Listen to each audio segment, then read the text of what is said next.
Muy buenas tardes, amigos. ¿Cómo les va? Gracias por la espera. Tuvimos internamente unas complicaciones con uno de nuestros invitados, así que gracias por estar presente aquí. Vemos que las personas se están conectando activamente. Vamos a esperar mientras tanto se estén ingresando a nuestra plataforma.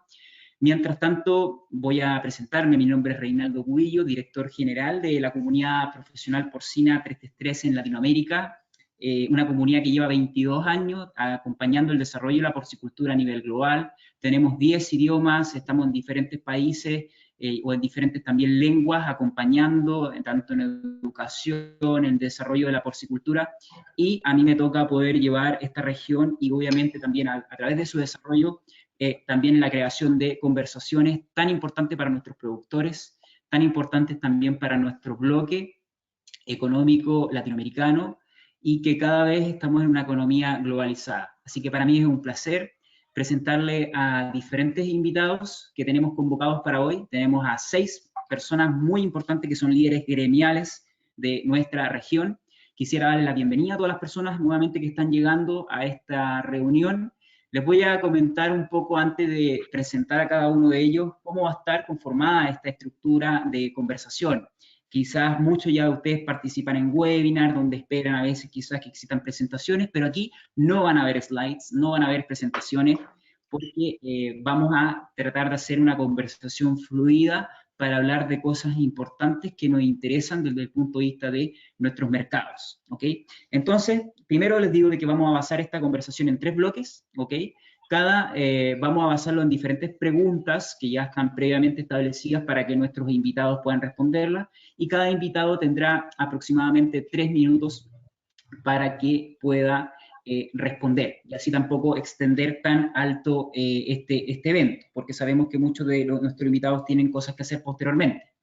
También decirles que las preguntas que existan en el evento las vamos a leer al final de los 3 bloques, y obviamente vamos a también escucharles a todas las personas que están conectadas, de qué parte son, de qué lugar están ubicados, etc.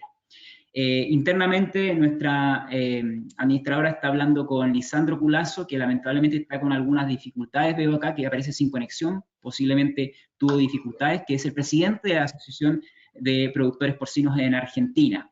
Así que bueno, primero voy a darle la bienvenida a Charlie Ludke. Ella es gerenta técnica y directora técnica de la Asociación Brasileña de Criadores de Suino. ¿Cómo estás, Charlie? Olá a todos, muito gusto, gracias por la invitación, Reinaldo. Buenas tardes a todos ustedes que están ahí nos escuchando y los compañeros también de las otras asociaciones. Muy bien. Vamos a pasar con la querida amiga Ana María Treyes. Ella es gerenta general de ASOPORCI, la Asociación Peruana de Porcicultores. ¿Cómo está, Anita?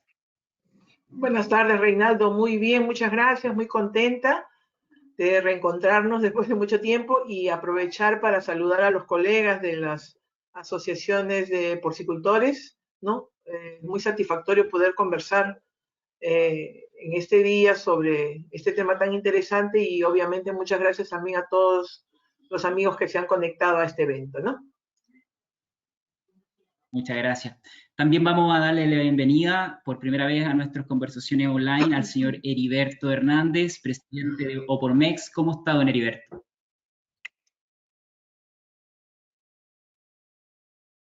Tiene que activar su micrófono, señor Heriberto. Ahí, si no. Así. ¿Sí me escuchan? Sí, Sí. Perfectamente. ¿Cómo está? Buenas tardes a todos. Me da mucho gusto participar. Bueno, gracias, Reinaldo, por la invitación. Y bueno, estrenando por MEX, la organización que une a la porcicultura mexicana, y esta es la primera plataforma en la que nos toca participar. Gracias a todos y mucho gusto en conocerlos. Muchas gracias. Bueno, pasamos a un amigo también de la casa, una asociación que lleva ya muchísimos años con nosotros colaborando por Colombia, el señor Jeffrey Fajardo, presidente ejecutivo de esta importante gremiación colombiana. ¿Cómo está, Jeffrey? Hola, Reinaldo, ¿cómo estás? Muchas gracias. Un saludo a los compañeros del panel y un saludo a todos los miembros de la cadena porcícola colombiana y de América Latina que nos acompañan hoy.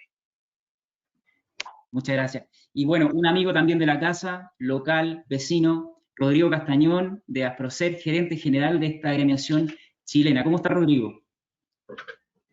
Muy bien, acá desde mi departamento en Viña, cuarentenado todavía. En Chile ya se empieza a ver algún grado de confinamiento, pero Viña, que ya 1 hora y media en carro de Santiago, todavía está en cuarentena. Así que bueno, muchas gracias por la invitación, Reinaldo, a 333 y un saludo a todos mis colegas en el panel. Gracias, Rodrigo. Bien, vamos a comenzar con el inicio de nuestro primer bloque. Nosotros todos sabemos que hemos pasado unos meses sumamente complicados para nuestra porcicultura, con diferentes factores que afectaron tanto internamente como también externamente a nuestros productores, a nuestros rubros, a nuestros proveedores. Entonces, vamos a iniciar con la primera pregunta y la vamos a iniciar con Rodrigo, Rodrigo Castañón, que es la pregunta que ¿cómo fue el comportamiento del mercado, del mercado porcino en Chile frente a la llegada del coronavirus? Mira, nosotros somos un sector que está concentrado en la exportación. El año pasado exportamos el 70% de nuestra producción, este año ya llevamos el 80%. Nuestro principal mercado es Asia y dentro de Asia está China. China el año pasado en volumen fue el 42% de lo exportado y hoy día estamos en 65%. O sea, somos un sector que es muy dependiente, lo que no significa que el mercado nacional no tenga algún grado de relevancia, porque sin duda es nuestra base y ha sido lo que nos ha permitido ir creciendo, avanzando. Una baja importante en el mercado Horeca, por razones obvias. Los restaurantes, casinos cerraron y hubo una migración hacia una reubicación de parte de la oferta hacia el mercado que nosotros llamamos tradicional, que son los almacenes de barrio, locales más chiquititos. Eso por un lado. Y el otro canal que se reforzó y que se tuvo que trabajar con bastante fuerza fue del e-commerce, ¿ya? Sin perjuicio que las empresas hacen ventas a supermercados que tienen su plataforma de e-commerce, también un trabajo para una venta más directa, ¿ya? En ese sentido también un esfuerzo importante en esa materia. Hemos trabajado en protocolos con la autoridad, protocolos tanto a nivel de granjas como también a nivel ¿cómo se llama? Perdón, de plantas de faena para lograr una continuidad operacional y no tener un mayor estrés en el mercado. Perfecto. Estoy tratando de hacerlo corto porque entiendo que son 3 minutos. Sí, está súper bien. Gracias, Rodrigo. Quise comenzar contigo porque es muy importante y te conozco y es muy bueno el poder reducir el tiempo. Vamos a pasar con Ana María Treyes para hablar un poco de cuál fue la situación en Perú. Sí, bueno, efectivamente, nosotros, nuestro impacto fue mucho más fuerte, ¿no? Nos dice Rodrigo que gran porcentaje de su producción tiene como destino la exportación. Lamentablemente en nuestro país todavía no tenemos esa posibilidad, estamos en gestiones para poder exportar al mercado asiático.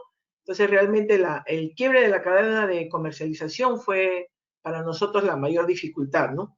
Se restringieron los horarios de atención, las personas no podían salir de sus casas. Aquí en nuestro país la penetración en supermercados todavía es bastante baja, estamos sobre el 25%. Entonces, el gran mercado de abastos hubo muchos problemas con la disminución de los horarios de atención.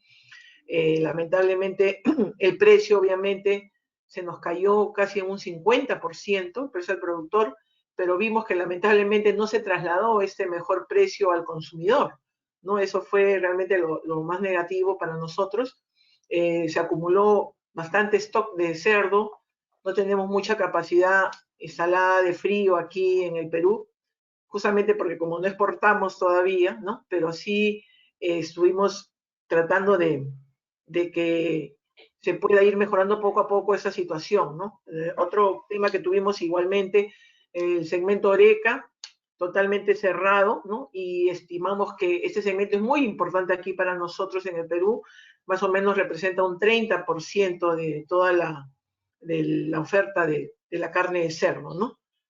Igual en el caso de los mataderos igual también tuvimos problema fuerte porque ustedes saben que aquí en el Perú, por ejemplo, todavía pocos productores tienen sus propios mataderos. Los mataderos prácticamente son privados, dan un servicio de faenamiento y entregan los cerdos al productor, quien ya los coloca a sus clientes, ya sean mayoristas o minoristas, ¿no? Entonces, hubo casos positivos de COVID en los mataderos que también forzó a que se cierren en algunos muy importantes varios días. Todo esto fue acumulando, lógicamente, en este caso, en granjas los cerdos se fueron a mayor peso, ¿no? Ahorita estamos nosotros, en este caso, saliendo de todos estos stocks, ¿no? Pero sí, realmente lo importante es que hemos tenido que aprender ya a esta nueva normalidad, como decimos, tratando el tema de e-commerce, venta delivery de carne de cerdo, que están, en este caso, innovando las empresas, ¿no? Mucha responsabilidad social también con donaciones, etcétera, para poder apoyar, en este caso, a los sectores vulnerables, ¿no? Interesantísimo. Vamos a comentar en esta primera pregunta un poco el impacto que generó. Le agradezco a Rodrigo y a Ana María por habernos dado esa introducción. Luego, en el segundo bloque, vamos a pasar un poco a las medidas y los aprendizajes, ¿ok? Y el tercer bloque, ya para final, ¿cuáles van a ser las perspectivas de cara al futuro? Hablando un poco de lo que es donación y todo ese tipo de acciones, yo vi cosas muy de este estilo en Colombia, así que le vamos a preguntar a Jeffrey, ¿cuál fue el impacto de la llegada de la crisis sanitaria en el sector porcino colombiano? Vale, un saludo de nuevo para todos. El sector porcicultor se vio tremendamente afectado como todos los demás sectores productivos de alimentos en el país, pero básicamente, principalmente aquellos que tenemos una condición de elasticidad ingreso de la demanda muy sensible, y eso quiere decir que vendemos productos que responden mucho más proporcionalmente a un cambio en el ingreso de los colombianos o de los consumidores en general. Y es así como cuando inicia toda esta política de cuarentenas, ustedes saben que Colombia tuvo la cuarentena más larga del mundo en términos continuos y solo hasta el día de ayer terminó la cuarentena obligatoria después de casi 6 meses. Y eso implicó entonces que en la primera fase de esta crisis viviéramos una combinación de muchos factores. El principal de todos, una contracción dramática del ingreso per cápita de los colombianos, del ingreso de los hogares colombianos, y eso porque el impacto que tuvo la medida de cuarentena más importante fue que Colombia registró los niveles de desempleo más altos de toda su historia, principalmente en los meses de abril y mayo, en los que la cuarentena fue, digamos, tuvo los niveles más altos de restricciones. Y en ese sentido, eso se vio reflejado en una disminución en el consumo de carne de cerdo, especialmente en el mes de abril y mayo también, que nos condujo a una limitación, a una reducción de cerca del 20% del beneficio en esos 2 meses. Y esto estuvo acompañado entonces de una caída de los precios que en el punto más bajo que se registró entre la segunda y la tercera semana de mayo, llegamos a tener precio de quiebra, básicamente, porque estaba por debajo de los costos de producción, y desde el punto más alto del inicio de la cuarentena hasta ese punto, la caída de los precios se registró alrededor de en un 27% menos. Eso nos llevó en muchos casos a tener que vender a pérdida nuestro producto o combinar la venta de productos a pérdida con la retención, como nos lo indicaba Ana María, la retención de animales en granja, y esto todo en su conjunto implicó que entre los meses de abril y mayo, la porcicultura colombiana hubiera perdido cerca de 50 millones de dólares en generación de valor agregado. Este es un valor que no se volverá a recuperar jamás, porque es una carne que no se produjo o que se vendió a pérdida o que implicó sobrecostos en el alimento balanceado para los animales retenidos, y además a esta tormenta perfecta se le sumó que Colombia registró la devaluación nominal del tipo de cambio más alta de todo el mundo. Colombia llegó a registrar devaluaciones nominales de más del 25%, entre igual el punto del inicio de la pandemia hasta el inicio del mes de mayo, llegando a registrar un tipo de cambio nominal récord en la historia colombiana, que fue de un poco más de 4.100 pesos por dólar, cuando en promedio, en condiciones relativamente normales, ese valor circunda alrededor de los 3.600 o 3.700. Eso implicó entonces un encarecimiento de la materia prima importada.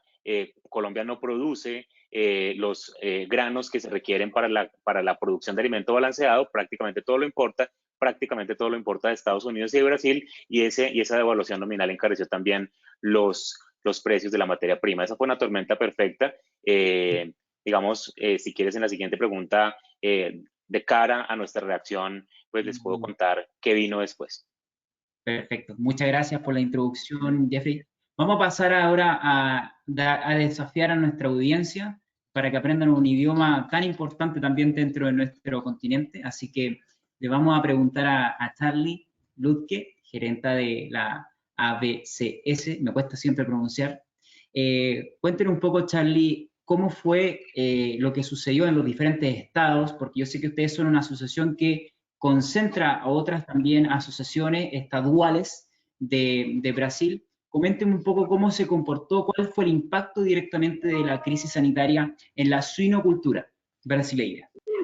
Bueno, Reinaldo, más o menos como se pasó por otros países también, nosotros cuando marzo, abril, tivemos muitos problemas, né, com a diminuição dos preços pagos aos cerdos. Os insumos para a produção de alimentação estavam muito altos, então, e a retenção de cerdos, quando ingressou a pandemia, em las fincas era grande também.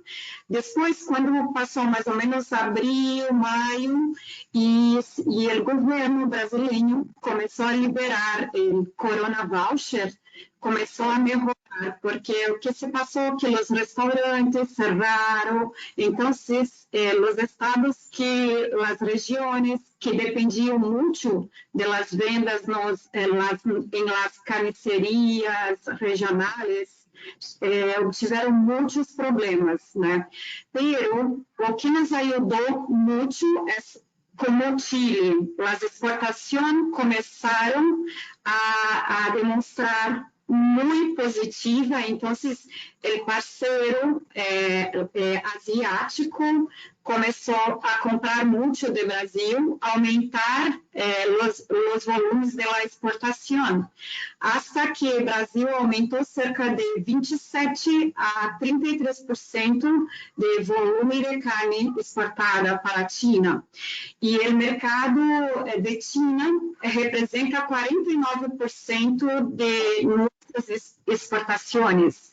Então, eu creio que o mercado de China fez com que os produtores brasileiros, as indústrias, sobrevivessem, porque não tivemos tanto impacto devido aos restaurantes, redes de fast food cerrar. E com isso conseguiu ter bons resultados com relação aos preços. Então, os preços começaram a aumentar, pero também tivemos problemas de alguns matadeiros cerrar em função dos casos que tivemos de pessoas positivas. Pero não houve tanto problema porque conseguimos reconduzir os cerdos para outros matadeiros e o governo brasileiro foi muito rápido também, o presidente da República, com a publicação do decreto 10.282, que dizia que atividades relacionadas à alimentação não poderiam parar. Então, isto ajudou bastante também todos os setores e conseguimos administrar a crise, mais ou menos dessa forma. Perfecto. Muito obrigado, muchas gracias, Charlie, por su introducción. Y bueno, como primer hito importante para Opormex, de su primera convención online fuera de las fronteras mexicanas, tenemos aquí el agrado de recibir al señor Heriberto Hernández para que nos comente cómo fue el impacto, señor Heriberto, de la llegada del coronavirus en México, un país muy importante en el consumo. Sí, al igual que nuestros colegas, en México también fue una situación muy complicada. Coincide la entrada de la parálisis o de la fase 3 que lo nombró el gobierno mexicano para paralizar la economía con el mes de abril. Esto coincide con la cuaresma, que recordemos que México es un país religioso, que de por sí nos merma entre un 10 y un 15% la demanda. El parálisis de la economía más la cuaresma nos vino a bajar la demanda hasta un 40%, tanto como de carne como de animal en vivo. Y esto nos puso en una situación muy grave, aunado también a la paridad del dólar. El dólar también se nos desfasó, causando pérdidas enormes, puesto que nuestras importaciones de grano, también principalmente y oleaginosas, vienen de Estados Unidos, tasadas en dólares. Esto vino a aumentar el costo de producción.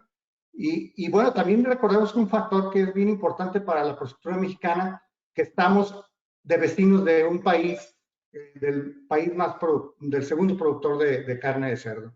Esto es un factor también que determina fuertemente el precio del cerdo en nuestro país.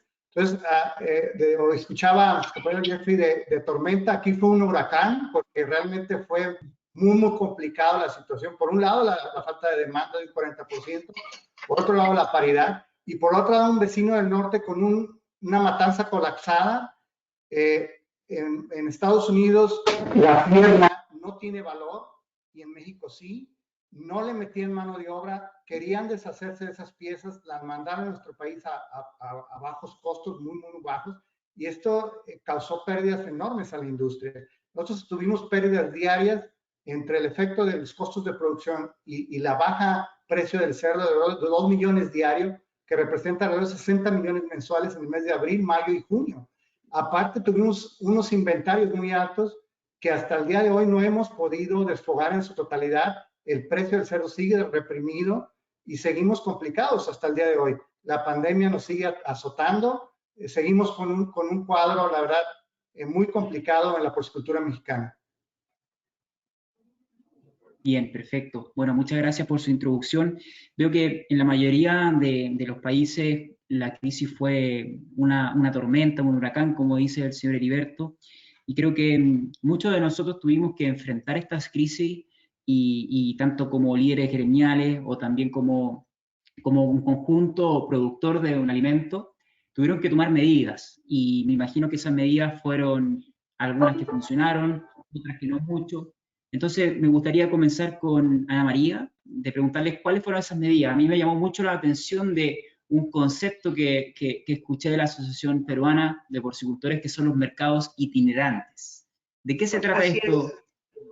Sí, bueno, realmente fue una medida bastante interesante. Nos aliamos estratégicamente con el Ministerio de Agricultura acá y pudimos establecer ferias itinerantes, mercados itinerantes, donde a las zonas más populosas, ¿no?, donde estaban realmente la población más vulnerable, fuimos llevando directamente del productor al consumidor, ¿no? Camiones refrigerados llevando cortes de cerdo realmente a precios muy por debajo de los costos, ¿no? Y para poder, de paso, también ofrecerle una proteína, obviamente, de primera calidad, y aprovechar también para poder ir generando, educando y propiciando que el público se vaya familiarizando un poco más con la carne de cerdo. No olvidar que aquí en el Perú, pues, la carne de ave tiene un altísimo consumo, ¿no? Y nosotros estamos trabajando muchísimo para poder ir incrementando poco a poco el consumo de la carne de cerdo. Entonces, realmente vimos esta crisis como una oportunidad, básicamente, para poder acercar la carne de cerdo al consumidor. Tenemos una campaña que se denomina Come Cerdo, Come Sano, que la estamos trabajando ya más de 3 años, ¿no? Y realmente con resultados bastante interesantes, ¿no?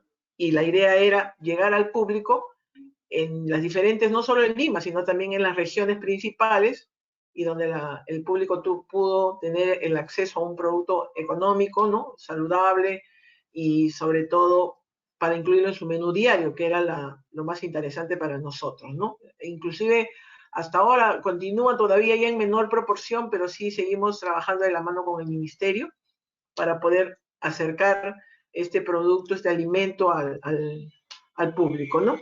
Después, en nuestro caso, obviamente también adicionalmente hemos trabajado el tema de cerdos más pesados. Ustedes saben que aquí tenemos una desventaja también porque los mayoristas, los minoristas se han acostumbrado a cerdos de peso bajo, no más de 100 kilos peso vivo. Entonces estábamos ya trabajando hace un par de años con nuestros asociados para ir incrementando poco a poco los pesos del cerdo. Ahora, justamente ya por la fuerza, se puede decir, hemos tenido que ir vendiendo estos cerdos, entonces ya también es realmente para nosotros importante que ya los clientes estén acostumbrando, se puede decir, a carcasas, por ejemplo, de 100 kilos, de 110 kilos, entonces que realmente van a permitir también que más adelante ese valor agregado en todo caso se pueda recuperar para el productor, ¿no? Continuamos como el tema también de la venta directa de los productores. Muchos productores ni siquiera tenían una marca para su carne, ¿no? Siempre hemos vendido la carne, se puede decir, directamente al supermercado o a los mercados, ¿no? Ahora no, ya la gente está acostumbrándose a consumir carne que le llevan a la puerta de su casa, ¿no? Cortes empacados al vacío de las diferentes granjas, y que realmente también es algo alentador porque está ya llegándose del productor al consumidor con precios bastante accesibles, ¿no? Continuamos también con el tema de las donaciones, que nos parece bastante importante, el tema de responsabilidad social, y estamos trabajando, y sobre todo también algo interesante, fíjate, Reinaldo, en nuestro caso, las importaciones prácticamente se han ido a cero, ya a partir del inicio de la pandemia, el precio del cerdo subió en el mercado internacional, lo sabemos, y entonces las importaciones que nosotros siempre tenemos como origen Chile, Estados Unidos, Canadá, ¿no? Prácticamente se han reducido en un 80%, y todo esto lo está cubriendo la oferta de carne nacional, ¿no? Entonces eso para nosotros también realmente se puede decir, un logro, porque estamos cubriendo todo lo que se está dejando de importar con cerdo local, ¿no? Un punto importante mencionado, Anita, y quisiera ahora pasar a Colombia, referente a eso, las importaciones. Hoy día mismo estuve leyendo un boletín muy importante que hace el área económica de Colombia, que las importaciones han bajado un 40%, y ahí quisiera también quizás redondear un poco, Jeffrey, para pasar contigo frente a las medidas y un poco la situación que ha generado la crisis y cómo lo enfrentaron. ¿Cuáles fueron lo que hicieron? Porque hoy día están... Sí, bueno, efectivamente, digamos, una vez se registra ese momento tan dramático de los meses de abril y mayo, empieza a haber, digamos, una intención muy seria de parte de la Junta Directiva de Por Colombia y de nosotros como administración, de empezar a encontrar cuáles eran esos caminos más adecuados para atender esta situación. Por una parte, efectivamente, nos sucedió lo mismo que en el caso del Perú.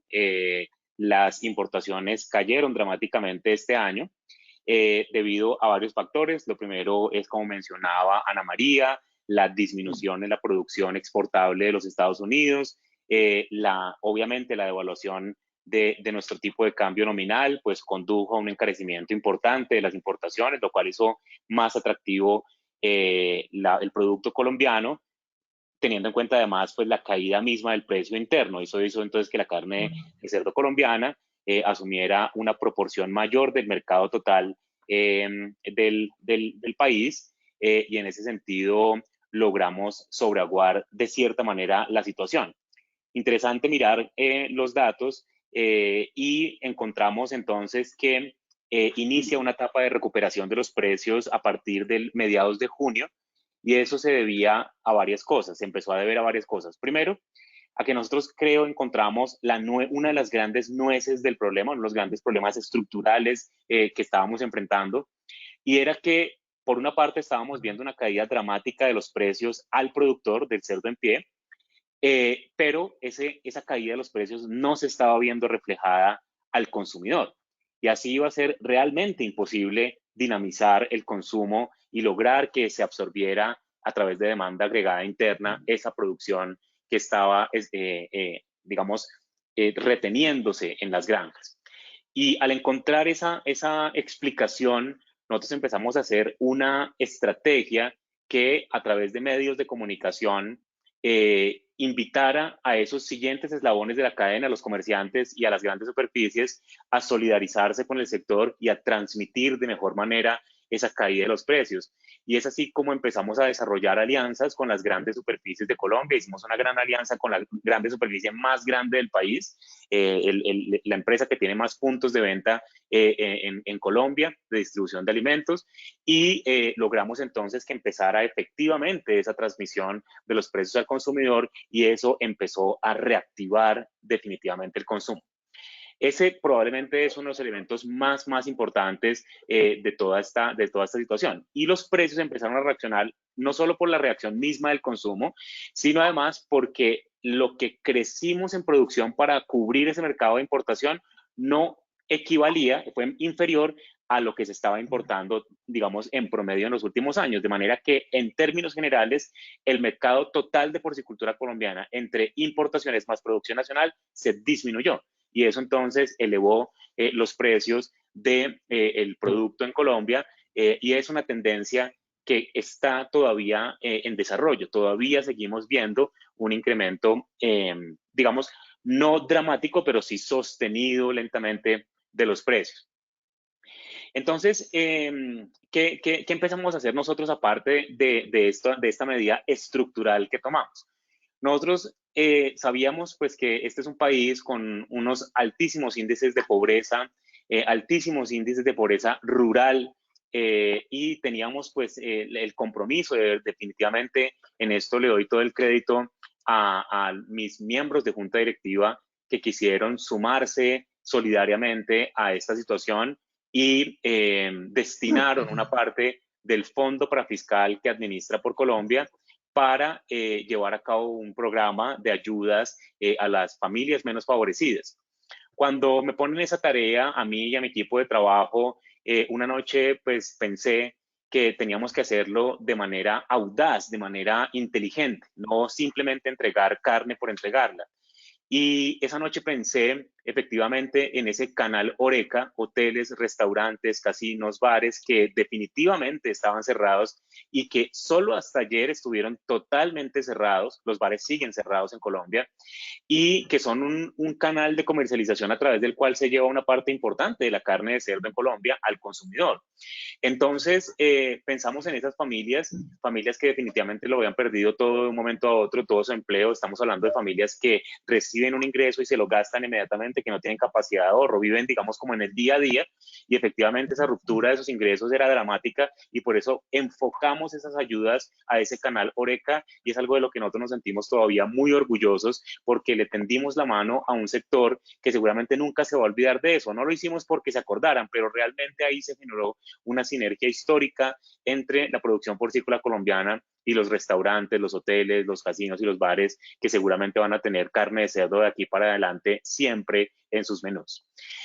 Asimismo, pues yo hago un pequeño paréntesis. Cuando nosotros hace 2 meses nos sentamos en un webinar similar con nuestros afiliados, con nuestros porcicultores en Colombia, nos demoramos 5 horas contando todas las medidas que habíamos tomado, y no permitimos la participación de ellos, de nuestra audiencia. Entonces, se podrán imaginar la complejidad y la extensión de las medidas, que estoy yendo, digamos, a las más importantes, el tema de transmisión de precios, el tema de las ayudas al canal Horeca, y también desarrollamos, digamos, una adaptación a la nueva realidad de nuestra campaña de consumo, de nuestra estrategia de mercadeo, y empezamos a tocar varios puntos. Desarrollamos Instagram Live todos los días para que las amas de casa, las personas que estaban, no las amas de casa, los colombianos que estábamos en nuestras casas, pudiéramos conectarnos en la hora de hacer la cena, en la hora de hacer el almuerzo, cocinar un producto de carne de cerdo.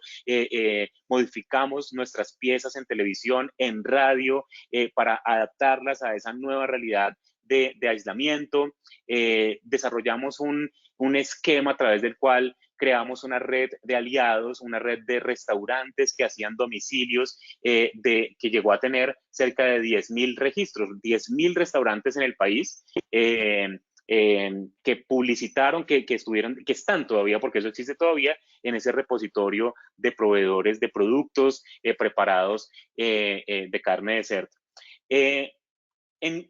Digamos, en términos genéricos, combinamos todo este lado de la demanda, ¿sí? Con una, digamos, por el lado del consumo, el lado de entregar ayudas, ¿sí? Con una gestión que hicimos frente al gobierno nacional para que pudiera haber una inyección general de la demanda agregada en el país, porque nosotros estamos convencidos de que no es solo una cuestión, y en eso se han equivocado algunos gobiernos de nuestra región, no es solo una cuestión de activar en este caso la oferta en el sentido de que la gente salga a trabajar, ¿sí?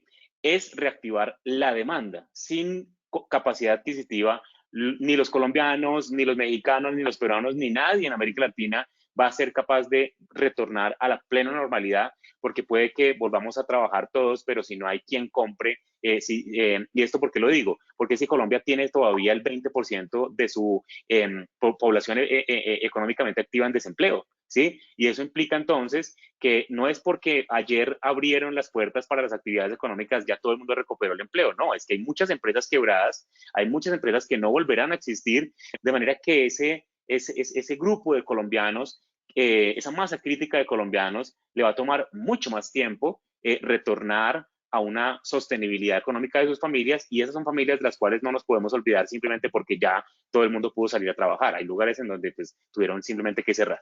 Entonces, esa es como la síntesis. Nosotros hicimos muchas cosas frente al gobierno. El gobierno entregó subsidios al sector en varios frentes, en el pago de la prima, en el pago de la nómina, ¿sí? En eso fuimos beneficiarios de esas ayudas del gobierno. Y también un último punto es que logramos un diferimiento arancelario para las importaciones de maíz, es decir, llevar las importaciones de maíz a 0 arancel para cualquier origen, y eso nos permitió abastecernos durante una ventana de tiempo de maíz brasileño y de maíz argentino, cosa que no habíamos podido hacer porque el arancel de los Estados Unidos en el contingente es de 0, mientras que para el caso de Mercosur aplica el sistema de franjas de precios. Entonces, al llevarlo a 0, tuvimos un portafolio mayor de proveedores, y en ese sentido también por ese lado hubo algún alivio. Bien, muchísimas gracias. Interesante. Hay puntos que me gustaría tocarlos al final de este webinar que ustedes aprovecharon en Por Colombia. Quisiera preguntarle un poco a Rodrigo ahora, un poco cuáles fueron las medidas que implementaron. Sé que al inicio dijo algunos protocolos, pero como para profundizar un poco más. Claro, somos un sector exportador en Chile, pero eso hay que mantenerlo, ¿cierto? ¿Y cómo ustedes enfrentaron esto? Sí. Bueno, pero me faltó complementar el hecho que efectivamente, gracias a lo que es bueno y malo en el fondo, porque también tiene un riesgo. Gracias al ¿cómo se llama? Al nivel de exportación que tenemos a China, los precios se han sostenido. Y de hecho, el primer semestre de este año aumentamos un 50% en valor la exportación, alcanzando los 400 millones de dólares, ¿ya? Y eso además acompañado de un aumento en el volumen de un 21% respecto del mismo periodo del año anterior, ¿eh? O sea, primer semestre 2019, primer semestre 2020, un 21% más en valor, en volumen, y en valor un 50% alcanzando los 400 millones de dólares.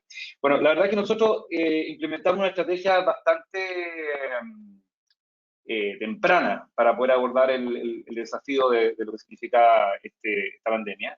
De hecho, a comienzos de marzo teníamos una visita de una delegación de Colombia para ver nuestras instalaciones, hacer un poquito ¿cómo se llama?, de diálogo, contarles nuestras experiencias en términos de producción, etcétera. Y tuvimos que suspenderla por lo del COVID. La verdad es que en ese momento no todos estaban muy atentos a lo que significaba el impacto de la pandemia, todo lo contrario, la mayoría no estaba viendo como un riesgo tan grande. Pero nosotros como asociación lo vimos y conversamos finalmente con la gente de Colombia y entendieron perfectamente que hay una razón de fuerza mayor. La verdad que nosotros, gracias a Dios, tenemos medidas de bioseguridad bastante estrictas en la industria. Somos muy cuidadosos de la condición sanitaria, lo único que, bueno, no lo único, pero es uno de los pilares de lo que nos ha permitido acceder a los mercados. Nosotros implementamos una estrategia basada en los protocolos que sacó el Ministerio de Salud de Chile, que están basados en lo que dice la OMS. O sea, fue como la base de los protocolos que nosotros desarrollamos, tanto para la granja como para las plantas de faena. Y la verdad es que nuestro foco no estuvo orientado a dejar tranquila a la autoridad, Lo más importante para nosotros era dejar tranquilos a los trabajadores, o sea, que los trabajadores sintieran confianza de ir a trabajar. Eso era lo primero, ¿ya? Y lo segundo, indudablemente, que no se enfermasen, ¿ya? O sea, teníamos claro de que situaciones de brote importantes podían significar cierres de plantas, como lo hemos visto en otras partes del mundo. Nosotros hemos implementado con el Servicio Agrícola Ganadero y tomando, como le decía, como base estas guías del Ministerio de Salud, protocolos que van desde la casa, en el fondo. Establecer ciertas recomendaciones, ciertos criterios para que los trabajadores no se contaminen desde la casa, pasando por el transporte. Se han tomado una serie de medidas a nivel de transporte. Por ejemplo, establecer sitios definidos para que los trabajadores se sienten en un bus, ¿ya? No bajar la densidad, tener controles antes de que se suban al bus y después que se bajen del bus también hay algunas medidas, y todo eso hasta llegar finalmente a la planta. Obviamente cuando ingresan a la planta hay control de temperatura, tenemos el concepto de un carnet sanitario, se han implementado una serie de ¿cómo se llama?, de medidas al interior de las plantas que pasan por establecer delimitaciones físicas que antes no existían, o sea, se colocaron biombos livianos en pasillos, en ciertas zonas, separadores acrílicos. La verdad que no todos han tomado esa recomendación porque algunos epidemiólogos dicen que eso aumenta la superficie de contacto y eso también tiene un riesgo desde el punto de vista de alojar el virus. O sea, la verdad que no existen medidas alternativas para el que no toma ese camino, ¿eh? Nosotros tuvimos una auditoría virtual de parte de las autoridades chinas hace un par de meses atrás, a raíz de esto del COVID. La verdad que estábamos bastante estresados porque un mercado para nosotros clave. Fue una auditoría remota, gracias a Dios salió todo bien, y eso obviamente fue una prueba de fuego para ver si los protocolos que nosotros estábamos construyendo eran lo suficientemente potentes para dejar tranquila a una autoridad que está tan encima del tema como la autoridad sanitaria de China. Hoy hemos hecho un ajuste al protocolo. Hace muy poquito la autoridad china sacó una guía que deben implementar las plantas de faena, no solamente en China, sino que de países que exportan a China. Los chinos han dicho que no es una exigencia cumplir todos los puntos al 100%, se puede aplicar una equivalencia, medida equivalente.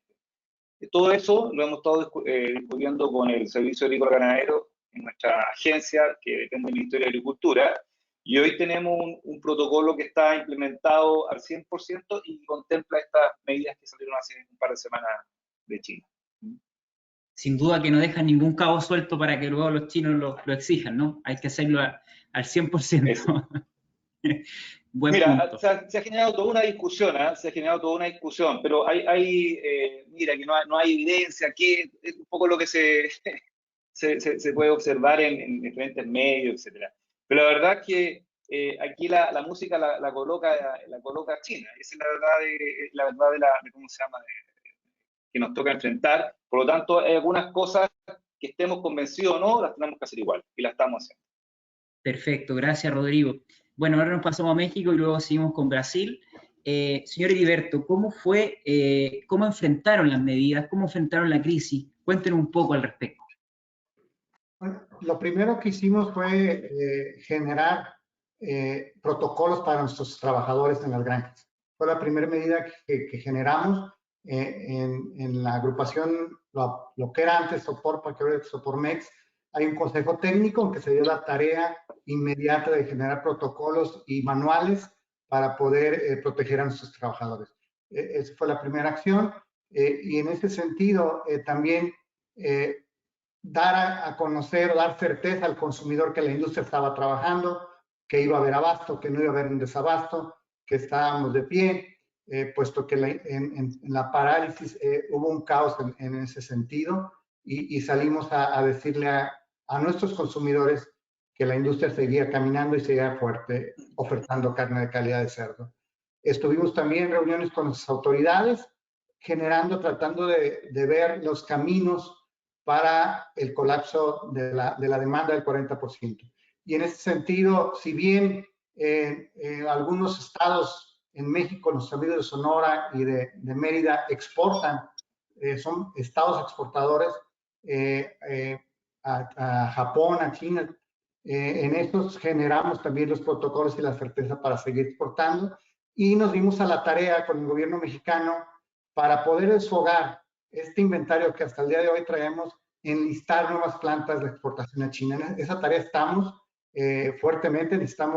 Tenemos la meta de enlistar por lo menos 6 a 8 plantas en este año para exportar a China.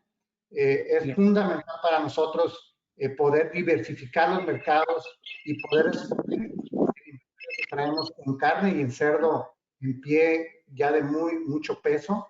Y bueno, en ese sentido generamos también alianzas con toda la cadena para dar certeza a toda la cadena del consumo y de que no estábamos parando, que la industria hicimos alianzas de promoción de carne de cerdo con toda la cadena y con nuestro gobierno también nos ayudó a hacer alianzas con la industria cárnica para poder aumentar el consumo de carne de cerdo nacional.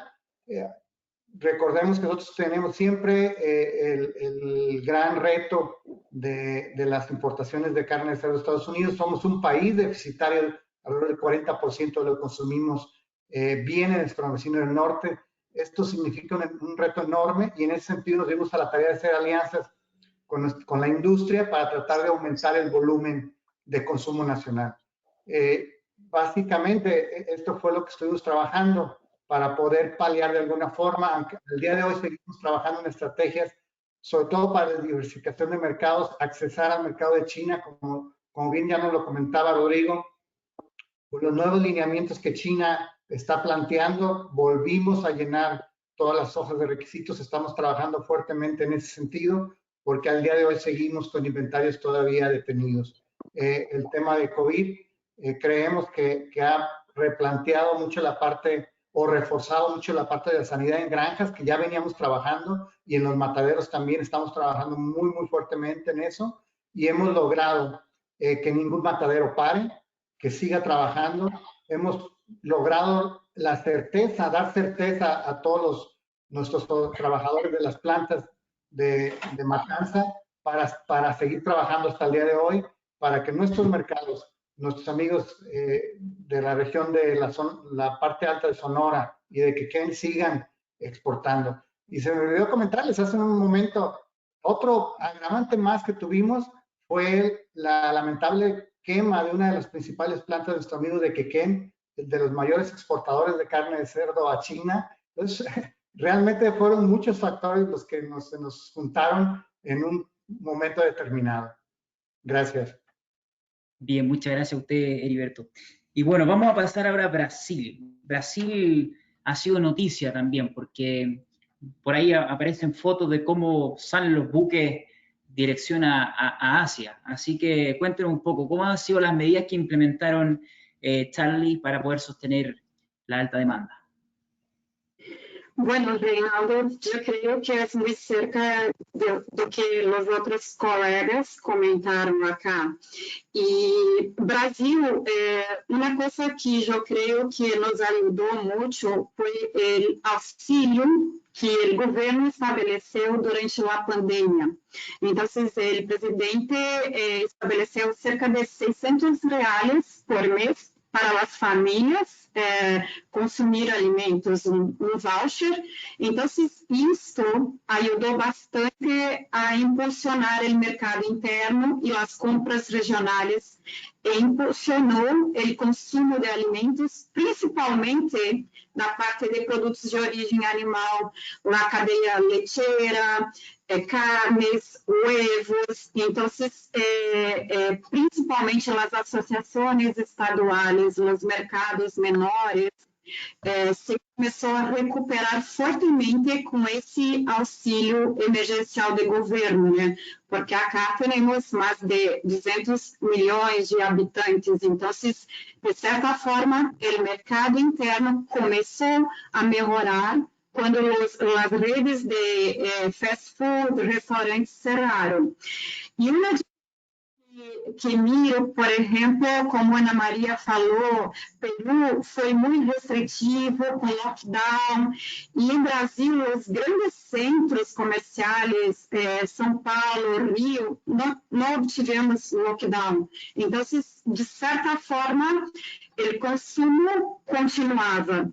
E a grande diferença é que, mais ou menos como Rodrigo disse de Chile, as exportações impulsionaram muito o mercado, se sacou muita carne do mercado interno. Então, China ampliou muito a compra, a demanda.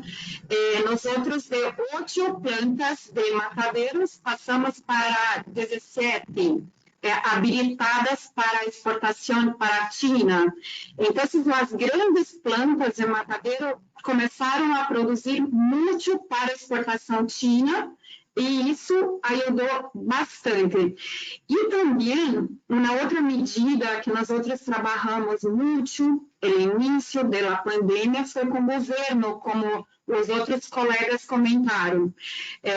Em março, trabalhamos fortemente com o governo, com o Ministério da Ganaderia brasileira, para a ministra poner mais tempo para o produtor rural pagar o crédito que sacou dos bancos. Então, se postergou, se alargou os prazos de pagamento para os produtores rurais pagar as dívidas. Outra medida importante também foi a ministra, em conjunto com as associações, estabeleceram protocolos muito rígidos, tanto para a indústria, de orientações o cenário da pandemia. E nós outros, pelas associações das indústrias, de produtores e as confederações de produtores rurais, trabalhamos muito unidos para estabelecer os protocolos, os checklists, principalmente orientativos e manuais para produtores em las fincas, transportadores e também para as indústrias. E uma coisa muito positiva, que trabalhamos muito forte com a plataforma 333, acá do Brasil, e os países aí de Chile, para orientações, fizemos 5 seminários solamente falando de Covid-19, com os adidos de China, com a ministra da Agricultura, com as indústrias, e levando muita informação de orientação para todo o setor e harmonizando os protocolos para proteger os trabalhadores em as fincas, indústrias e mercado. Então, praticamente foram essas as ações, né? E muito forte, a ministra da Agricultura também trabalhou para ampliar a exportação. Então, e não se faltou produto no mercado interno, muito pelo contrário, o agronegócio brasileiro reagiu muito forte, não parou de produzir alimentos, todos unidos, e até recuperou a imagem do produtor, porque a sociedade mirou o quanto é importante não faltar alimento nos supermercados. E, da mesma forma, para finalizar, os supermercados, as carnicerias aumentaram muito o e-commerce, a venda pela internet, o WhatsApp, então se reinventaram com o cenário de pandemia. Interesantísimo. Bueno, Charlie, yo quisiera agradecer a usted personalmente, frente aquí a todo el resto de líderes, la confianza que ha depositado en nosotros, en 333, para hacer el soporte de comunicación hacia todos los profesionales, productores, que son miles en la comunidad brasileña y que también están soportados gracias al gran liderazgo de Roberta Leite, que también está aquí escuchándonos en la pantalla. Y bueno, también queda a disposición para el resto también de gremios, para México, que son 8.000 usuarios que tenemos. También Colombia ya tenemos algo bastante elaborado y seguimos obviamente enfocándonos en la comunicación. También junto con Chile y también con Anita, que nosotros también hemos trabajado muy fuertemente también a nivel de la Asociación de Perú. Yo quisiera ir finalizando ya con este último bloque para que hablemos de futuro, para que hablemos de proyecciones. Hay muchísimas personas que están preguntándonos, sobre todo a los países exportadores, algunas preguntas sobre el uso de la ractopamina. Por aquí dice sobre cómo ustedes lo hicieron frente a eso. Así que me gustaría esta sola pregunta, porque hay muchísimas, no saben, hay como 20 preguntas internamente, que por cierto pueden hacer las preguntas en la sección donde dice preguntas, y para redondear a esas 20 personas que están haciendo esta pregunta, les vamos a preguntar a Rodrigo, a Jeffrey y a Charlie cuál es la política frente a esto. Comenzamos por Rodrigo, si te parece. Ok. Nosotros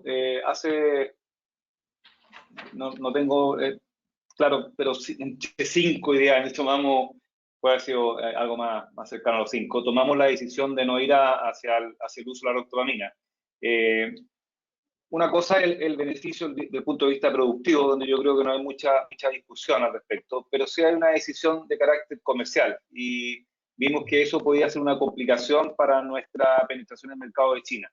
Por lo tanto, en ese momento, más allá de que se hizo un trabajo para validar en terreno este producto que provee el ANCO, se tomó la decisión de no, más allá de que los resultados eran auspiciosos, no tomar el camino del uso de la ractopamina, y creemos que no nos equivocamos, porque de hecho Estados Unidos, que tenía un consumo importante de ractopamina, ha ido cada vez retirando el uso para poder seguir avanzando en el mercado de China. En algún momento la cantidad de producción de Estados Unidos sin ractopamina alcanzaba el 20%. La última cifra que yo tengo en la cabeza son un 40% sin uso de ractopamina. No sé qué habrá pasado el último año, esto es una cifra de por lo menos un año atrás. Así que entendemos que es parte de la regla del juego. China para nosotros es el 65% de las exportaciones hoy en día, y eso en gran medida tiene que ver con esa decisión que tomamos hace unos 5 años. Bueno, sin duda que el uso de esta sustancia es sumamente beneficioso desde el punto de vista económico y productivo, pero lamentablemente China tiene algo con la sustancia y hay que acatar. Tú lo has dicho, Rodrigo, son los que ponen la música y hay que bailarla, aunque no te guste. No sé, preguntémosle antes, para no redondear tanto esto, veamos el pensamiento de la otra cultura brasileña y vamos directamente a la última pregunta que les quería enfocar. Charlie, ¿cuál es su impresión? Bueno, Reinaldo, da mesma maneira, acá se exporta para a China, tem que sacar a ractopamina. Os chineses não aceitam ractopamina, mas se questiona muito porque comem muito a parte de miúdos, então riñones, então se dizem que pode ter resíduo, mas não há evidências nenhuma, se sabe que na carne não há resíduo algum, né? Pero, então, a primeira coisa, a indústria que quer exportar, tem que sacar. E aí, então, tem que decidir se o custo-benefício, o payback, se vale e se paga. Até o momento, é muito interessante, sim, e os 17 matadeiros que nós outros temos habilitados para exportação de carne porcina do Brasil sacaram e tem que fazer o cadastro e as provas que estão livres de ractopamina perante o Ministério de Ganaderia. Então, com a fábrica de alimentação animal certificada e cadastradas como livre de ractopamina. No mercado interno se utiliza ractopamina, como hablaram vocês, em função dos ganhos e a conversão, o quanto melhora. Então, acá em Brasil está assim, alguns sacando e outros continuam utilizando a ractopamina como algo em termos de melhoria dos índices de produtividade. E alguns já estão sacando e estão mirando que a imunocastração está gerando dados de índices de produtividades muito buenos, então temos de tudo. Ok. Perfecto. Y Bueno, yo en la... quería só a última questão. Eu creio que ractopamina também está bastante em avaliação. Pode ser que os chineses reconsiderem. Então, se está e a demanda de China é muito grande, então há discussões frente que pode ser que China reconsidere aceitando ractopamina. Hasta o momento, tenemos que sacar. Es importante lo que menciona de que está en discusión y bueno, todos sabemos que China de repente cambia las cosas de un día para otro y posiblemente suceda eso. Vamos a ir al último bloque, ya vamos a hablar de futuro y vamos a preguntarle a la persona que tiene los números, siempre es muy fresco y en la mente, a Jeffrey, un poco hacia dónde va la porcicultura colombiana. Vi hoy en el boletín económico que van ya con sobre el 5% de crecimiento este año, pero me gustaría preguntarte cuáles son tus proyecciones de cara al fin de año. Sé que también este año han exportado de forma histórica, entonces quisiera preguntarte hacia dónde va el futuro de la porcicultura colombiana, Jeffrey. Vale, bueno, yo soy, así como soy tan obsesivo con los números, soy también un poco escéptico sobre las predicciones. Yo creo que ninguna ciencia hoy se podría llegar a jactar de ser capaz de hacer predicciones. Yo creo que las ciencias médicas nos dieron ese ejemplo de que no sabemos la verdad y creo que la respuesta más responsable sería que no sabemos. Sin embargo, el desarrollo, la evolución del sector en las últimas semanas nos da algunas indicaciones. Las indicaciones corresponderían a lo siguiente, pero salvo si se mantienen las medidas de apertura económica estables de aquí a diciembre, porque si llegara a haber un reversazo en las medidas de cuarentena, si volviéramos a la cuarentena, definitivamente los números nos cambiarían dramáticamente y eso es una posibilidad, de manera que bajo una condición, como decimos los economistas, mutatis mutandis, es decir, que mantenga todo lo demás estable, nosotros diríamos que ajustamos este año la proyección de crecimiento de la siguiente manera. El sector porcicultor viene creciendo en los últimos 10 años a una tasa de cerca del 8.5% anual en su beneficio. Un dato que, contrario, digamos, a ponernos muy contentos en los últimos años, nos tendría que empezar a generar una preocupación. Y eso es algo que incorporamos dentro de esa visión estratégica tras mi llegada a la presidencia de PorColombia el año pasado.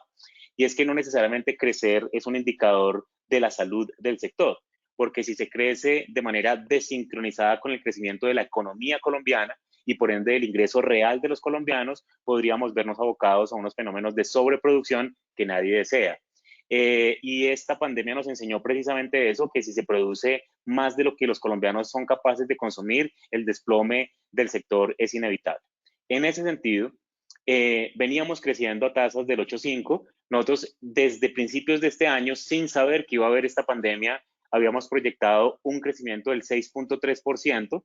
Queríamos promover, digamos, que el sector empezara a crecer de manera mucho más ordenada y llegamos a ese 6.3% partiendo de las previsiones que teníamos de crecimiento real de la economía colombiana y que empezáramos de esa manera a ajustarnos a un crecimiento que tuviera un poco más de sentido económico y no provocar esos desplomes de precios reales que hemos venido registrando en los últimos años. Precios reales, es decir, precios constantes menores a los que se presentaban al principio de la década. Y en ese sentido, habíamos previsto un crecimiento del 6.3%, pero hemos ajustado el crecimiento a un 3%, llegando entonces a beneficiar, en el año pasado beneficiamos 4.824.000 cabezas y este año esperamos entonces llegar a beneficiar 3% más, que correspondería a 4.982.000. ¿Sí? Puede que sea un poco más, pero es preferible proyectar de manera un poco más prudente, porque, como ustedes saben, nuestra previsión sobre el comportamiento del beneficio incide directamente en los recursos que vienen para el Fondo Parafiscal y por ende los proyectos que podemos desarrollar. Y en ese sentido es preferible que al final tengamos un superávit presupuestal y no que nos haga falta algún rubro para ejecutar. Por esa razón estamos más o menos alrededor del 3. Pero eso es heroico, ¿no? Es decir, un sector que crezca al 3% ante una destrucción del Producto Interno Bruto de cerca del 9% que va a suceder en Colombia, pues eso es estar muy por encima de la dinámica de crecimiento de los demás. Y eso muestra mucho la seriedad que está adquiriendo el sector porcicultor en Colombia. Estoy equivocado, Jeffrey, de que te saben los números, te sale muy fácil. O sea, recordar los 4 millones, esto yo no lo podría recordar, pero en fin. No, más o menos, sí. Los economistas tendemos a ser un poquito obsesivos, compulsivos con las cifras. Bien, nos vamos a México, también un sector que, si bien con la crisis actual que se encuentra, existen proyecciones, también hay crecimiento. También quisiera agradecerte, Jeffrey, por el compartir todo lo que informa el área económica de Por Colombia a nuestra comunidad, que nosotros lo vamos cargando constantemente para poder ser soporte y sostén en la comunicación, y preguntarle al señor Heriberto un poco cómo son también las proyecciones de cara a México. Sí, pues nosotros venimos creciendo en los últimos 5 años a niveles del 2 al 3% nuestra porcicultura. Si bien en esta coyuntura de COVID nos ha golpeado enormemente a la industria, aún con estos retos que tenemos como industria, la proyección es seguir creciendo al nivel de 1.52%. Tenemos muy clara la ruta.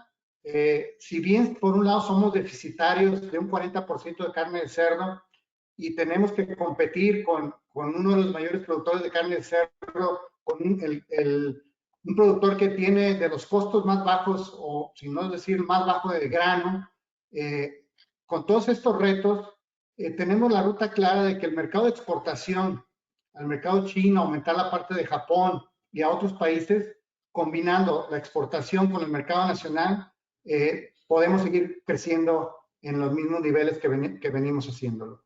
En este sentido, la industria mexicana se ha venido preparando en los últimos 8 o 10 años para estos momentos, generando una industria moderna, eficiente, comprometida con el medio ambiente, y esto nos ha permitido abrir el abanico de oportunidades para el mercado de exportación. Recuerden que México tiene un estatus sanitario privilegiado que nos permite ampliar nuestro abanico de exportación, y en ese sentido, por eso vemos la necesidad enorme de abrir nuevos mercados, atacar con mayor volumen el mercado de China, que ya lo están haciendo 2 regiones de nuestro país, pero la zona centro, que es la que más población de cerdos tiene, no tiene mataderos certificados para China. Entonces, si todo esto se da como va, también tenemos que poner que la palabra que impera al día de hoy es incertidumbre. Y esta incertidumbre, definitivamente que pudiéramos, es una moneda al aire, podemos proyectar, pero realmente nada es sostenible en el tiempo con tanto factor que puede intervenir. Pero la industria mexicana, aún con todos los factores que nos ha tocado estar viviendo el día de hoy, nos queda un tramo todavía fuerte de precios deprimidos. Creemos que casi prácticamente nos iremos hasta el último, al fin de año, cuando nuestro mercado de alguna forma componga un poco. Somos muy ligados a la economía americana, al cerdo americano. Traemos ahí la porcicultura estadounidense, como ustedes saben, ha disminuido su inventario, y eso creemos que de alguna forma nos puede beneficiar en un futuro.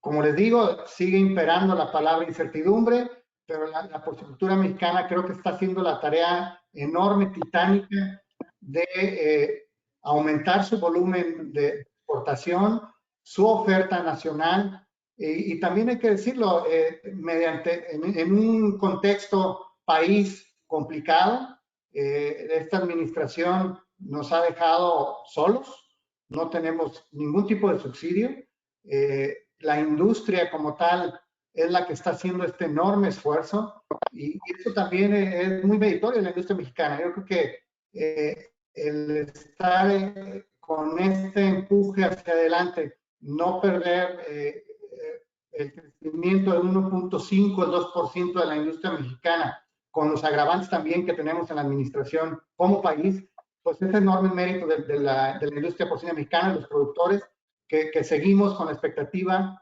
de seguir creciendo a esos niveles, muy puestos en el mercado de exportación, combinando el mercado de exportación con el mercado nacional. Solamente en esa combinación lograremos ser competitivos con el mercado americano, que es el que nos detiene, que es el que nos frena, que es el que nos tiene en esta grave situación, puesto que la pierna de cerdo en Estados Unidos es un subproducto, cuando en México es un producto de alto valor. La composición del mercado americano versus la composición del mercado mexicano es enorme asimetría. El canal tiene una composición totalmente diferente. Ellos recuperan el valor del canal en muy pocos cortes, en costilla, en tocino. Y nosotros, la parte de la pierna, la parte del lomo, tiene un enorme valor aquí. Entonces, eso nos hace realmente tener este gran reto, pero sin embargo, creo que la industria mexicana está haciendo la tarea en ese sentido, en sostener nuestro crecimiento, aún con la pandemia. Creemos que podemos hacerlo en combinación, claro, con las autoridades para lograr abrir los mercados de exportación. Sobre todo el mercado chino, estamos muy pujantes en ese sentido. Exactamente. No todo puede quedar para Brasil, ¿cierto, señor Heriberto? También tienen que dar un poquito para México y poder subir los precios en otros países de Latinoamérica. Claro. Creo que es muy importante mencionar un poco lo que está pasando en Estados Unidos. En Chile también se han reducido las importaciones, veo que también se repite en Perú, también se repite en Colombia. Entonces, quizás esto sea una oportunidad para poder incentivar el consumo local a través de nuestra propia carne, como lo está haciendo quizás Colombia. Por ahí vi una marca muy importante que se llama Porcionado. Ya nos contará Jeffrey quizás en futuro evento un poco de qué se trata ese incentivo de marketing. Pero me gustaría preguntarle a Ana María un poco cómo ve las proyecciones de la porcicultura en Perú. Sí, mira, nosotros estuvimos creciendo en los últimos años la porcicultura comercial en el Perú a tasas bastante interesantes, entre 6 a 8%.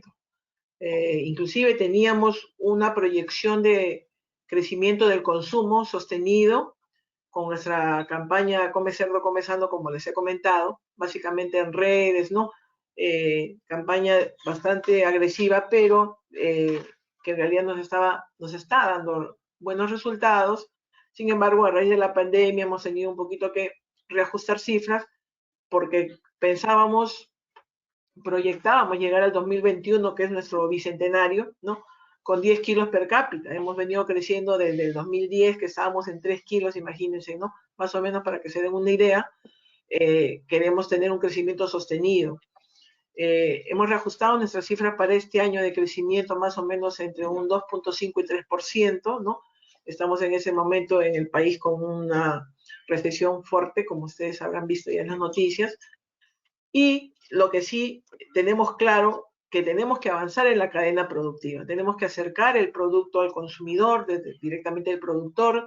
Tenemos que invertir en lo que es, por ejemplo, plantas de faenamiento, centros de corte, centros de desposte, que nos permitan justamente optimizar nuestros costos y también hacer llegar al público consumidor un alimento de precio bastante accesible. Como les comenté, para nosotros fue muy complicado el hecho de que el precio del cerdo bajó de 9 soles que teníamos en el mes de febrero a 4 soles y sin embargo en el precio en el supermercado, en los mercados, seguían vendiendo los cortes a 15 soles, 18 soles, imagínense, ¿no? Entonces realmente la idea es, tenemos que seguir llegando al consumidor, ¿no? Con marcas, con un producto óptimo, inocuo, ¿no? Y sobre todo también uniformizar en este caso la tecnología, ¿no? Creemos que tenemos que mejorar la tecnología para generar una mayor productividad. El gobierno ha otorgado un programa que se denomina Reactiva Perú, con créditos de muy bajas tasas de interés a todas las empresas, ¿no? y muchos de los productores se han acogido a esto. Realmente para nosotros también creo que es una interesante opción de que puedan tener capital para poder seguir invirtiendo, seguir trabajando. Nuestro objetivo también es llegar al mercado asiático. Estamos ahorita en estas gestiones, como les comenté.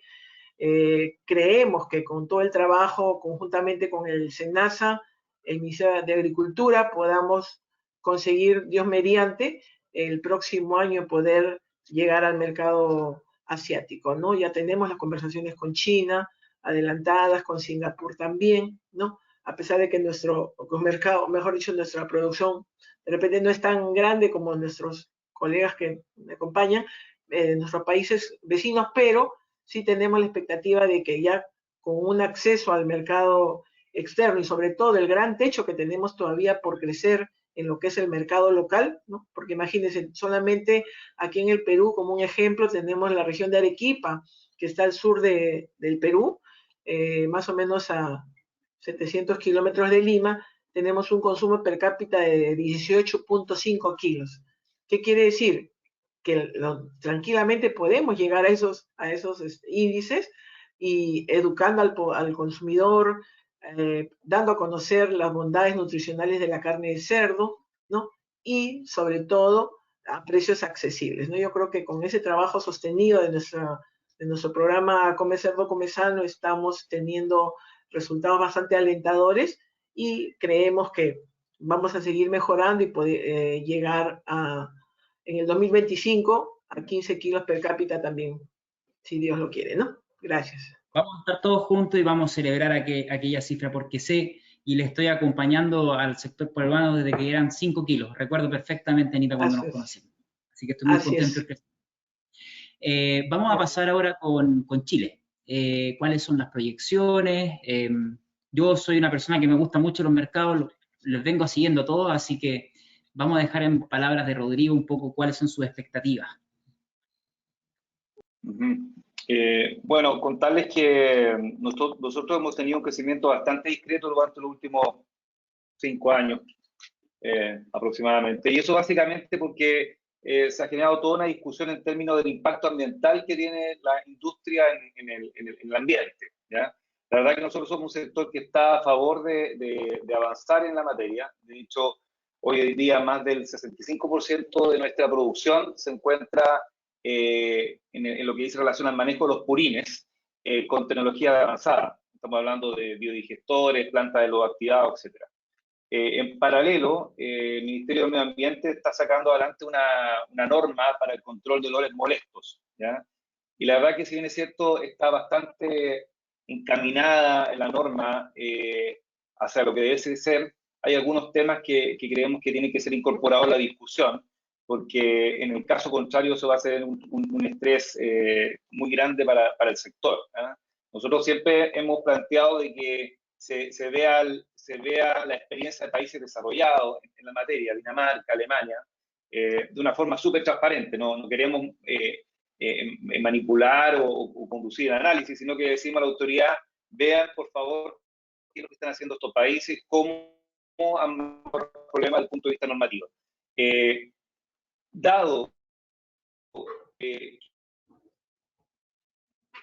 tenemos esa situación jurídica, es que la producción ha estado bastante en el crecimiento bastante agotada, ¿ya? Hoy el problema no es la demanda, sino que es la oferta, ¿ya? Ahora, si hablamos de China, que es finalmente el mercado al cual nosotros estamos de alguna manera indexados, nuestras estimaciones, o más bien las estimaciones que hace nuestro asesor en la materia, economista norteamericano, de una empresa que se llama AgriTrends, es que la importación o estos altos volúmenes de importación de China deberán mantenerse hasta lo menos el año 2022, ¿ya? Eso como ya la proyección del mediano a largo plazo. En lo que dice relación al corto plazo, los precios deberían mantenerse, estoy hablando del precio del vivo en China, sobre los 30 yuanes por kilo, ¿ya?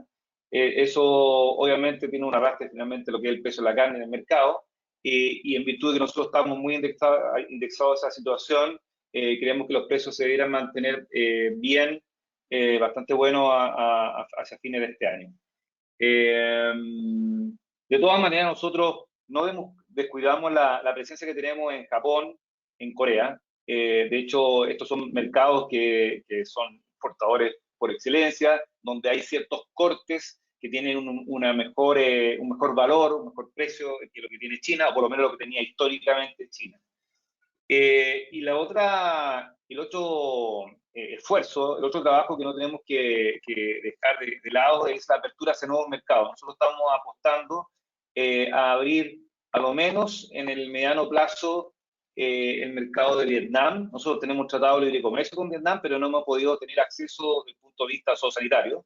Y en el caso de Filipinas, es un mercado donde hemos tenido una apertura, pero una apertura parcial. Son solamente algunos cortes los que podemos enviar, y la verdad que eso no nos ha dejado satisfechos y queremos poder ampliar las exportaciones hacia ese mercado. Ahora, de todas maneras, lo del COVID no es una materia cerrada, sin duda. Como les comentaba en un comienzo, ahí estamos iniciando ya un proceso de desconfinamiento importante en Chile. Aquí hay un esquema de 5 etapas. En Santiago ya hay algunas comunas que están en la etapa 3, o sea, están a la mitad del camino.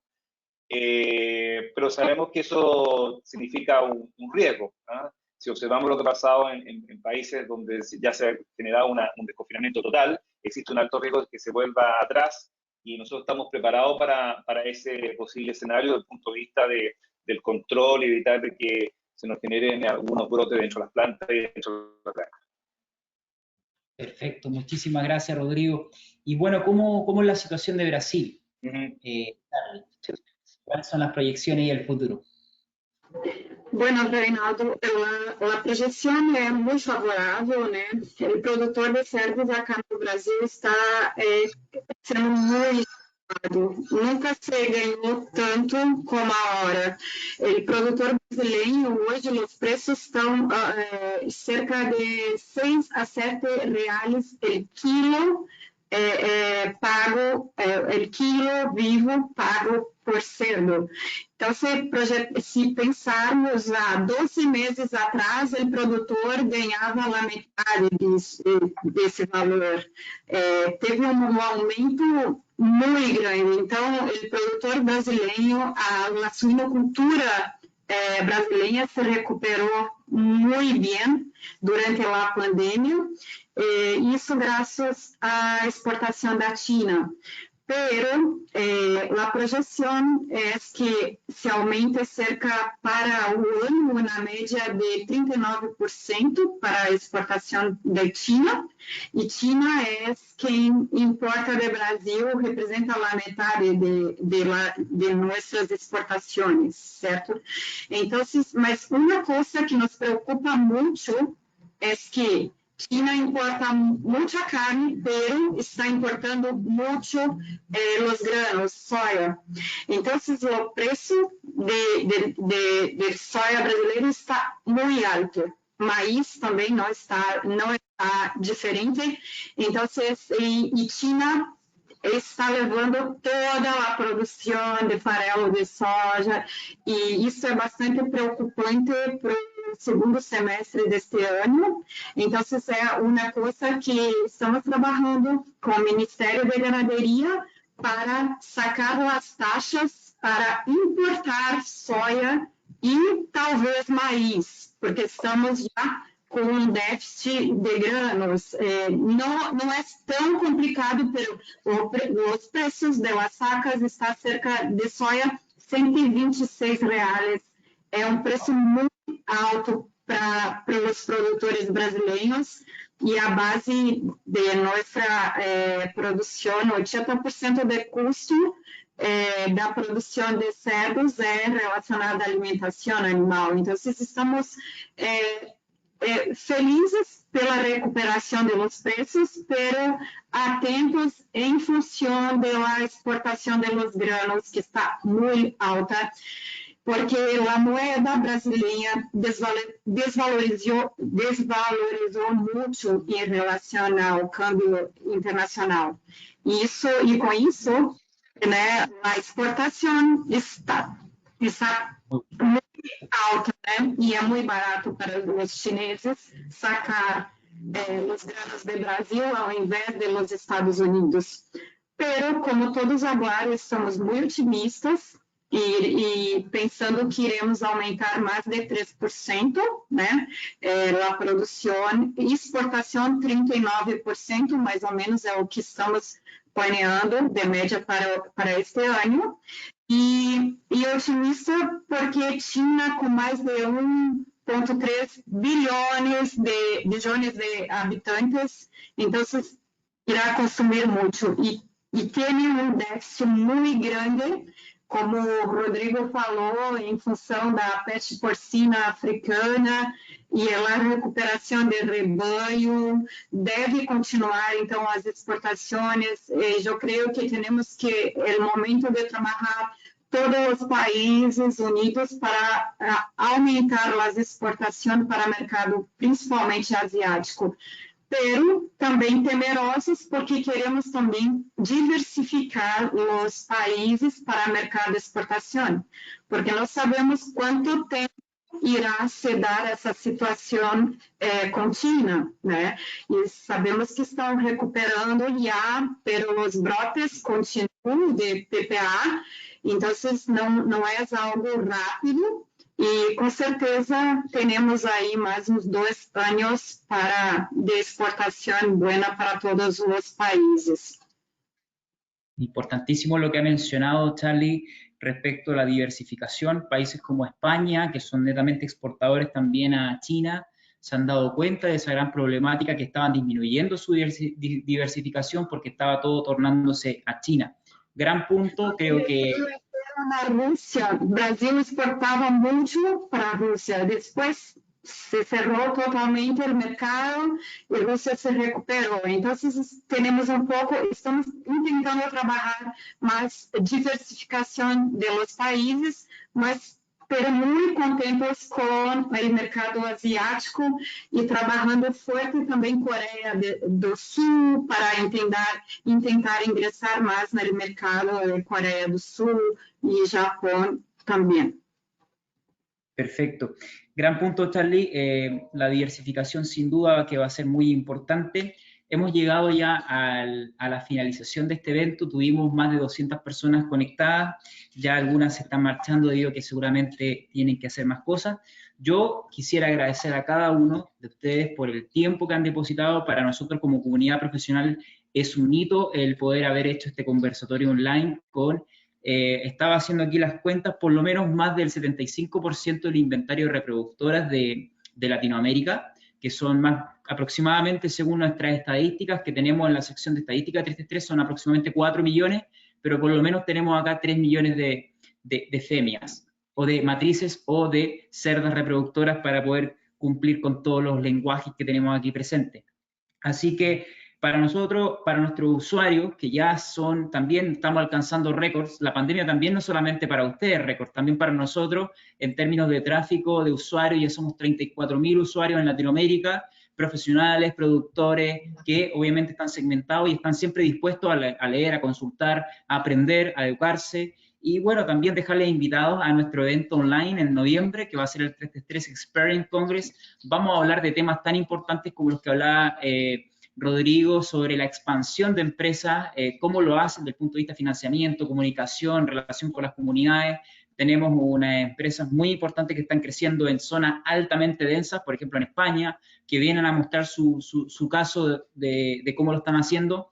Y vamos a reunir temas del índole desde el punto de vista económico. Tenemos apoyadores como la Soporsi, también tenemos a Por Colombia también que nos están apoyando. Y bueno, ya pronto les voy a pedir también que nos apoye a Procer o por MEX, y también la Asociación Brasileña de Porcicultores. Decirles que internamente Argentina tuvo un problema de conexión, ya les pido disculpas también a los que asistieron, que esperaban escuchar también a Argentina. Ya vamos a tener un segundo conversatorio, porque cuando otras asociaciones supieron que íbamos a hacer también querían sumarse, pero imagínense un evento con 10 panelistas. Insostenible, yo me pondría más nervioso aún. Entonces vamos a hacer un segundo conversatorio, vamos a esperar a Argentina, tenemos en espera también a Bolivia, a Costa Rica, tenemos a Panamá, tenemos también a Nicaragua, y obviamente vamos a seguir hablando un poco de nuestra porcicultura de cara al siguiente año. Sin más, yo me despido, nos vemos el próximo año en Porcamérica, nos vemos el próximo año en Pormex, en México, y obviamente en el resto de eventos también de la porcicultura en Perú. Un placer, no sé si alguien de ustedes quiere dar algunas palabras, no sé, comenzamos por Ana María, no sé. No, bueno, simplemente agradecer, me encantó compartir con todos los colegas, contigo también, Reinaldo, muchísimas gracias y realmente ha sido muy enriquecedor. Yo creo que los siguientes eventos justamente también vamos a poder conocer, ¿no?, un poco la problemática, las expectativas de los otros países, y yo creo que todos tenemos un fin común, que es el de posicionar a la porcicultura en el panorama agropecuario, ¿no?, como una industria sostenible, sustentable y sobre todo siempre en crecimiento y desarrollo, ¿no? Muchas gracias. Y de alta necesidad también para frente a los consumidores. Por eso que tenemos que estar unidos para todas las campañas de promoción y poder contrarrestar las minorías que nos están defraudando bastante y oprimiendo a nuestro sector. Señor Heriberto, sus palabras finales. Agradecerte, Reinaldo, la invitación y a todos los colegas. La verdad es muy enriquecedor escucharlos. Creo que México tiene mucho que aprenderles en la parte de promoción y consumo de carne de cerdo. Los estaremos contactando próximamente para que nos digan todas sus experiencias en ese sentido. Es una tarea que México se ha quedado atrás en el consumo y en la promoción de la carne de cerdo y que hay que aceptarlo como tal. Y yo creo que es una buena partida, ¿no? Aceptar que no hemos hecho la tarea en ese sentido. Y la verdad fue muy enriquecedor compartir con ustedes, agradecerles y bueno, estamos a la orden ya en Pormex con una porcicultura mexicana muy consolidada, muy fuerte en Pormex, que también es una tarea que teníamos atrasado los productores mexicanos, que no nos hacía tener esta visión clara de lo que queremos como industria. Muy agradecido por la invitación y saludos a todos. Muchas gracias, señor Heriberto. Cuente también con nosotros por si quiere en un futuro contar con todo este apoyo de promoción, consumo. Podemos conectarles con nuestros amigos de Porcolombia. Tienen unos especialistas espectaculares. Hablar también de metodologías, cómo están armadas las asociaciones. Por ahí Jeffrey hablaba del incentivo parafiscal. Ya vamos a hablar de eso, Jeffrey. Creo que son cosas muy importantes. Ya sabemos que en España, por ejemplo, tienen grandes fondos para la promoción del consumo, etcétera. Entonces, hay que meterse en eso. Tenemos que compartir experiencia. Sus palabras, señor Rodrigo Castañón.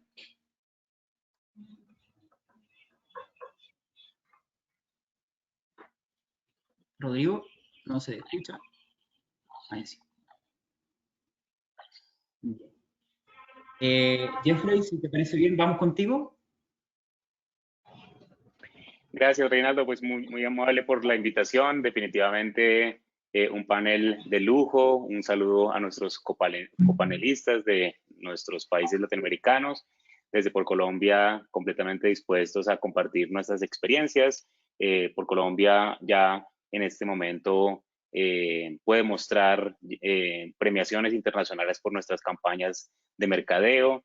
El año pasado recibimos una de las más altas condecoraciones, que es el premio EFI de Oro, que es una de las principales condecoraciones que se le da a campañas de mercadeo de grandes marcas. Nosotros superamos, en este caso, a Pepsi, a Coca-Cola en nuestra región. Obtuvimos el premio, el máximo premio por la campaña sostenida durante varios años en un éxito total.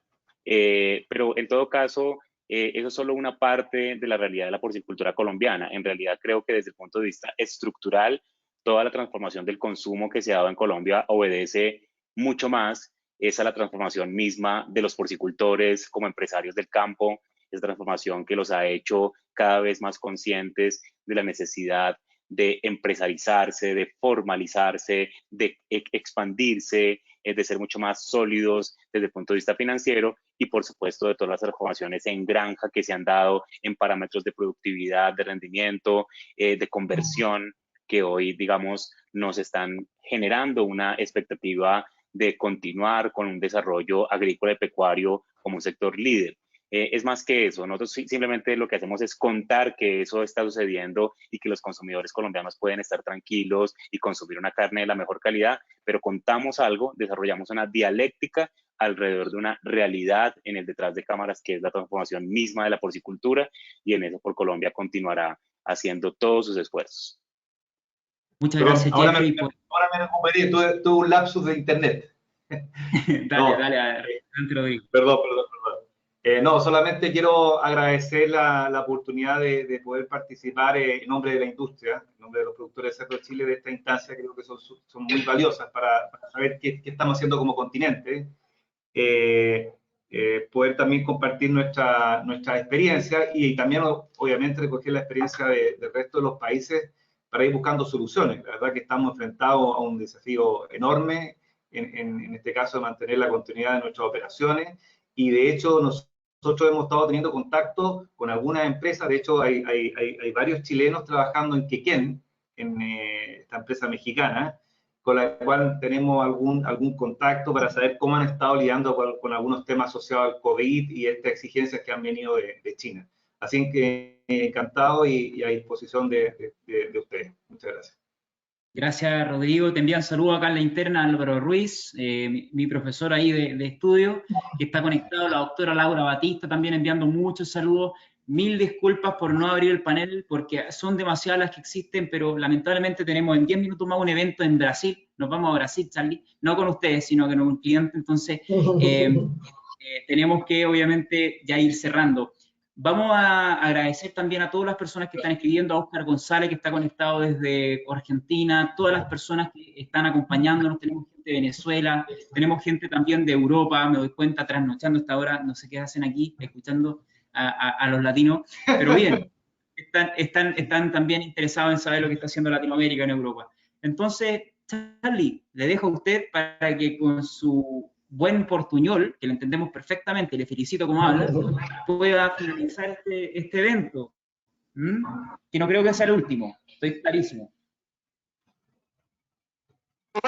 Bueno, primero agradecer a la plataforma 333. Eu creio que é maravilhoso poder compartilhar com os colegas de outras associações acá, que com essa pandemia, eu creio que nos unimos muito mais forte, conhecer, compartilhar todas as ações, né? Porque eu creio que todos acá estão trabalhando muito mais, cerca de inteiro de casa, pero eu creio que administramos muito bem esse momento e nossa responsabilidade como atores das associações e levar a qualidade de conhecimento a todos, informações corretas, né, em tempos de pandemia, que todos aprendemos muito durante essa pandemia, e principalmente a mensagem